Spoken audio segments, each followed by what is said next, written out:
கூட்டுறவு வங்கிகளில் வழங்கப்படும் கடன்கள் தேர்தல் நேர தள்ளுபடி அறிவிப்புகளால் பெரும் வரவேற்பை பெற்றுள்ளன. குறிப்பாக அரசியல் கட்சிகள் தேர்தல் வாக்குறுதிகளாக கடன் தள்ளுபடியை அறிவிக்க தொடங்கியுள்ளதால் பொதுமக்கள் போட்டி போட்டுக்கொண்டு கூட்டுறவு வங்கிகளில் கடன் வாங்கி வருகின்றனர். விரைவில் தேர்தல் வர உள்ள நிலையில் என்ன நடக்கப் போகிறது? அறிவிப்பு வெளியாகுமா? இந்த பதிவில் விரிவாக பார்க்கலாம். கூட்டுறவு வங்கிகளை பொறுத்தவரை பயிர்க்கடன், நகைக்கடன், மகளிர் சுய உதவிக்குழு கடன், மாற்றுத்திறனாளி கடன், சிறு வணிக கடன் மற்றும் வாகன கடன் என பல்வேறு பிரிவுகளில் கடன்கள் வழங்கப்படுகின்றன. இதில் பயிர் மற்றும் கால்நடை வளர்ப்பு கடன்களை உரிய நேரத்தில் திருப்பி செலுத்துவோருக்கு 7% வட்டி சலுகை வழங்கப்படுகிறது. இதர கடன்களுக்கு 9% வட்டி வசூலிக்கப்படுகிறது.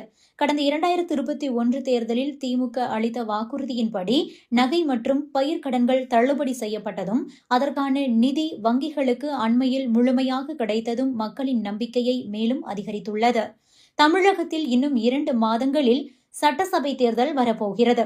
இந்த சூழலில் கடந்த தேர்தலைப் போலவே இந்த முறையும் கடன் தள்ளுபடி அறிவிப்பு வெளியாகுமா என்று மக்கள் பலமாக நம்புகின்றனர். அதிமுக பொதுச் செயலாளர் எடப்பாடி பழனிசாமி ஏற்கனவே மாற்றுத்திறனாளிகள் மற்றும் சிறுபான்மையினருக்கான கூட்டுறவு கடன்கள் தள்ளுபடி செய்யப்படும் என வாக்குறுதி அளித்திருக்கிறார். இதற்கு போட்டியாக ஆளும் கட்சியான திமுகவும் பல்வேறு கவர்ச்சிகரமான தள்ளுபடி அறிவிப்புகளை வெளியிட தயாராகி வருகிறது. இதன் காரணமாகவே மக்கள் கடன்களை திருப்பி செலுத்துவதை காட்டிலும் புதிய கடன்களை பெறுவதில்தான் அதிக ஆர்வம் காட்டி வருகிறார்கள். இந்த நிதியாண்டில் மட்டும் மொத்தம் 1.10 லட்சம் கோடி ரூபாய் கடன் வழங்க திட்டமிடப்பட்டுள்ளது. நபார்டு வங்கியில் குறைந்த வட்டிக்கு கடன் பெறுவது மற்றும் பொதுமக்களின் டெபாசிட் தொகைகளை கொண்டே இந்த கடன்கள் வழங்கப்படுகின்றன. அதே சமயம் குடும்ப செலவுகள் மற்றும் திருமணங்களுக்காக 10 லட்சம் ரூபாய் வரை குறைந்த வட்டியில் புதிய கடன் திட்டத்தை அறிவிக்க அரசும் ஆலோசித்து வருகிறது. அரசியல் லாபங்களுக்காக கூட்டுறவு வங்கி கடன்களை பயன்படுத்துவது நிதி சுமையை தரும் என்ற கவலைகளுக்கு மத்தியிலும் தள்ளுபடி எனும் ஒற்றை எதிர்பார்ப்பால் மக்கள் கடன் வாங்க ஆர்வம் காட்டி வருகின்றனர்.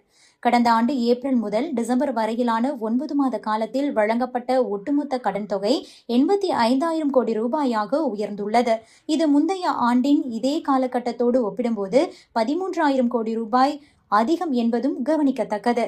கூட்டுறவுத்துறை அதிகாரிகள் இது குறித்து சில கவலைகளை பகிர்ந்து கொள்கின்றனர். நபார்டு வங்கியில் குறைந்த வட்டிக்கு பெறப்படும் நிதி மற்றும் பொதுமக்களின் டெபாசிட் தொகைகளை கொண்டே இந்த கடன்கள் வழங்கப்படுகின்றன. எனவே அரசியல் காரணங்களுக்காக கூட்டுறவு வங்கிகளை ஒரு கருவியாக பயன்படுத்தக்கூடாது என்றும் இது வங்கிகளின் நிதி நிலைமையை பாதிக்கும் என்றும் எச்சரிக்கிறார்கள். இதற்கிடையே திருமணம் போன்ற குடும்ப தேவைகளுக்காக 10 லட்சம் ரூபாய் வரை குறைந்த வட்டியில் கடன் வழங்கும் புதிய திட்டத்தை அறிவிக்க அரசு ஆலோசித்து வருவது கடன் பெறுவோரின் எண்ணிக்கையை இன்னும் அதிகரிக்க செய்யும் என எதிர்பார்க்கப்படுகிறது.